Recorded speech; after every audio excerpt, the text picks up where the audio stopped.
Hello, this is Team Four, and we will be presenting our scenario 220 spreadsheets. My name is Patrick, and I will be doing the sales marketing and making sure the sales do not fall.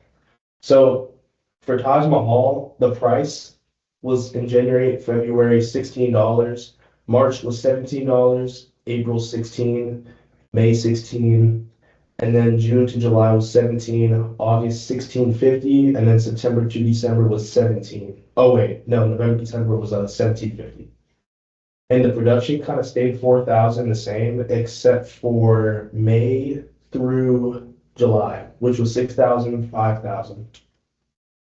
And then for Alley Cat, the price was pretty consistent, being 1650 all the way up until March, and then April was 16, May 1650, June 17, July 18, August 17, September 16, well, September all the way through December was 16.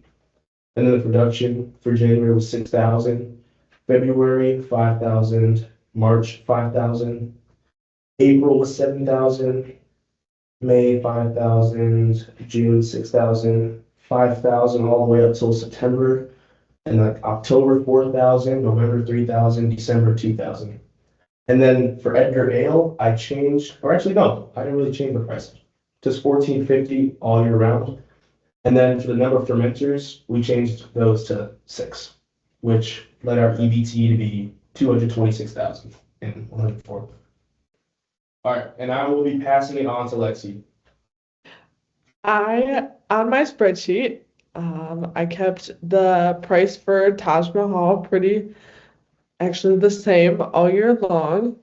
I did make the production at the beginning of the year 2000, and I gradually raised it anywhere between 1,000 and 500 every month. And then the only month that I dropped it below 4,000 was July.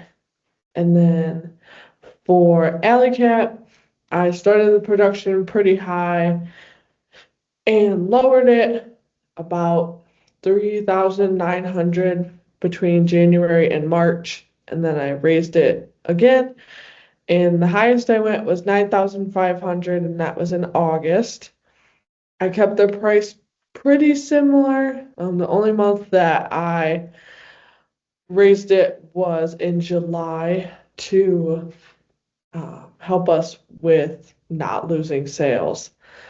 And for Edgar Ale, I kept the price pretty similar, except in the summer I dropped it to 1450 instead of 1550, and then in December it was 1510. And then the number of fermenters I did was I raised it from 4 to 5 from March on through the rest of the year, and that gave me 246,502. And now I'm going to pass it to Will. Awesome. Thank you.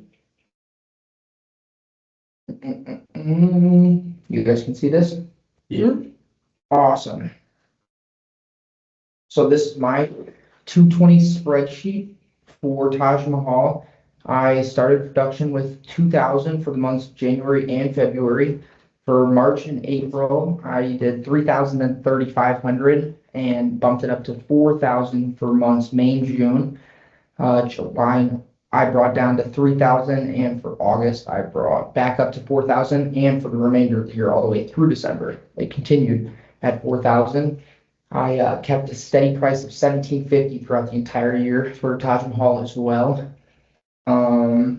Moving over to Alley Cat, I started production incredibly high at staggering 8,900 units. I then moved it down to 7,500 for February, 5,000 for March, 7,000 for April, and then 8,000 for May. June, I did 6,500 production, July 9,000, August 9,500, September 5,000, and 5,000 for the rest of the year. For the price, I also stayed pretty close to 1,550 all the way through the year, although in June I bumped it up to 16, And I brought it down 10 cents in November to 15.40 and another 10 cents in December to 15.30.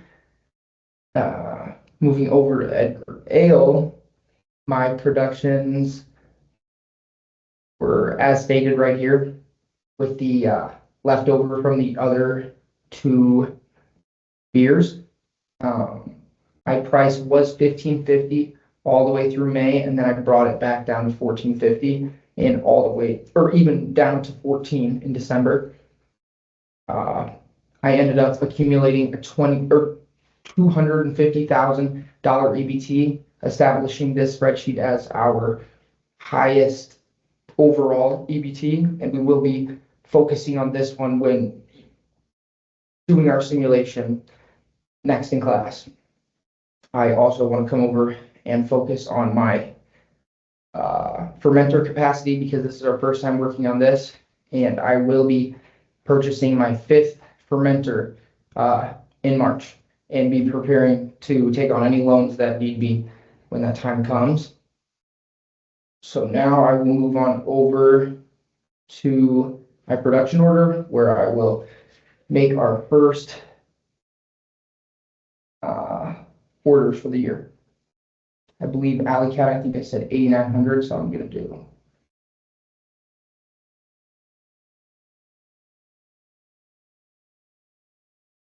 Six. And for Taj Mahal, 2. That is 8 orders, and that wraps up our meeting. So thank you very much. All right, bye-bye.